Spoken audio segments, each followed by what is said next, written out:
single day.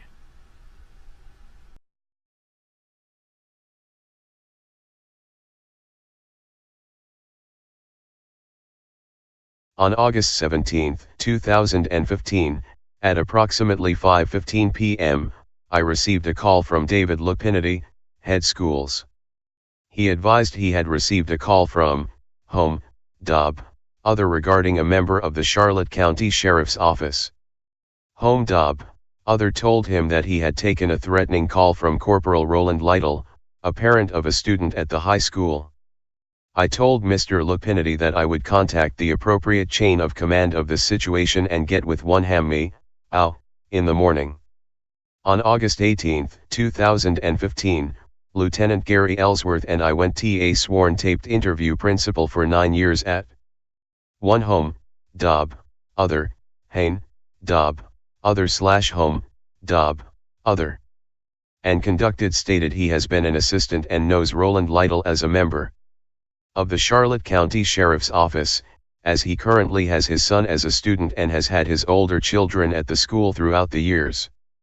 He went on to tell us that last year Roland Lytle's son had stolen 2 pairs of socks from the athletic department, which was discovered in the athletic director, and he was calling to inform the parent. I confessed to taking the property and there was no issues. 1/SDOB, other stated he initially imposed an out-of-school suspension, and reconsidered the disciple to an in-school suspension because of the student's honesty. He called Mr. Lytle, parent of the student, to let him know of the student's honesty and the outcome of the discipline. 1. Dos called on August 17, 2015, and left a message on the Lytle's phone and then received a CA back later in the day from Mr. Lytle.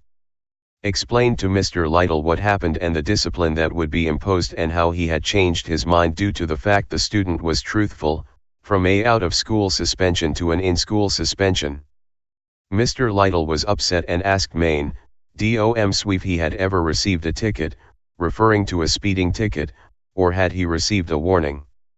Mr. Lytle stated that he felt this incident should be a teaching moment, not a disciple issue, and this will reflect on his son for the rest of his life. When one at Slot said he understood his concern, not willing to remove the disciple. Mr. Lytle told him to watch his back, asked for clarification, Mr. Lytle repeating the same statement. 1 Ober stated he was very upset and went home that night and could not sleep. He was very concerned and knew Mr. Lytle was a police officer and worried what he may do. He felt threatened and was concerned what this officer was capable of doing. He mentioned that they had had an issue with Mr. Lytle the previous year here. Other felt that this was an issue that the Charlotte County Sheriff's Office needed to be aware of. August 30, 15, I took a sworn taped guarantee statement from Roland Lytle assigned to support services. Lytle he received a call from 1 other on August 17, 15, regarding his son taking athletic socks from the boys' locker room. 1 DOAO and told Lytle that his son had stolen 2 pairs of socks last school year. It was discovered by the coach, when he had seen another kid wearing the athletic socks and he knew the kid had not purchased them from him. The coach asked the kid where he had gotten the socks, the kid told him that had given them to him. The coach brought down to the athletic office and asked him how he had gotten the socks. Highway DOE code imp. He told the coach that he had taken 2 pairs of socks from the laundry basket that was in the boys' locker room last year. The coach reported this incident to the assistant principal for discipline. Told Lyle that he was initially going to suspend for 1 day of out-of-school suspension, but due to being honesty, he was giving him 1 day in-school suspension. Lytle was very upset about the written referral that indicated a theft charge and felt this punishment was too severe, as this would reflect on his child's records. The incident happened last year. The socks were used and had been sitting out in the open, in a basket in the boys' locker room. Additional, when his son was asked about this, he was honest about taking them. Lyle then asked if he ever left his vehicle open, which Mr. replied, he did not. Lytle stated he compared this to leaving the socks in the locker room for any of the boys to take. He felt that due to the lack of maturity, kids will act foolish and will do stupid things, like taking the socks. 1 Haynek do underscore. Lytle felt 100 Enner raised his voice at one point and he asked him not to do that, as he was not one of his students. Lytle repeatedly asked for this referral to be changed and suggested that this should be progressive disciple. Lytle used the example of giving a warning instead of a traffic ticket. Lytle stated he never said, "Watch your back," but stated, "Remember you said that." He was asked B1 non Dob, over what he meant by that and he repeated the same statement. Lytle stated he made that statement as he was fully planning to report this incident to the Charlotte County School Board. Lytle said when he got off the phone he immediately called Assistant Superintendent Chuck Briner, to complain about one home, dose other decision. Lytle left a message as he was unavailable. He then missed the call back from Mr. Briner. However, Lytle played a message on his phone from Mr. Briner returning his call on the taped statement. Corporal Roland Lytle stated he was never unprofessional. Lytle was upset about his son getting the referral with the theft charge and the reputation that could follow. He said he never threatened one Hato. WW however did attempt to file a complaint with superiors at Charlotte County Public Schools. Home, D. 3, Other. Conclusion.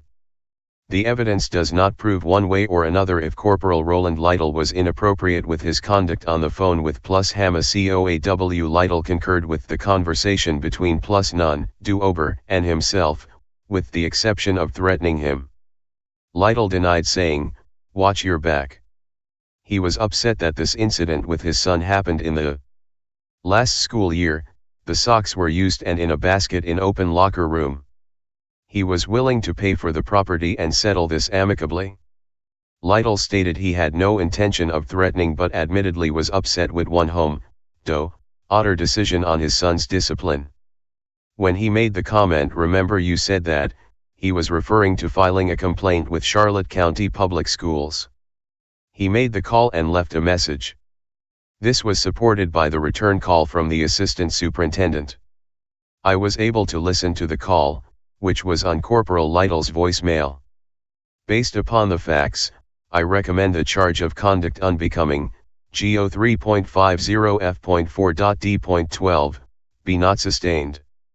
I, the undersigned, do hereby swear, under penalty of perjury, that to the best of my knowledge, information, and belief, I have not knowingly or willfully deprived, or allowed another to deprive, the subject of the investigation of any rights contained in SS 112.532 and 112.533, Florida statutes.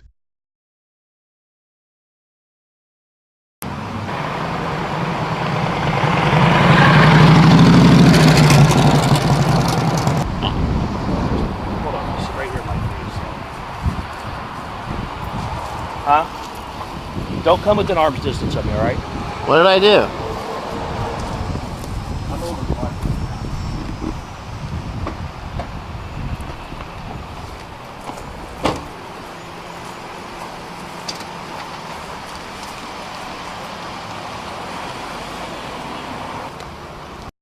Hey Charlotte County, this is Charlotte County COPWATCH. I am using any video here with under fair use if you have criticism, reporting, teaching, etc. And please donate. I do not make money from YouTube, and there are different ways to donate in the video links. Thanks.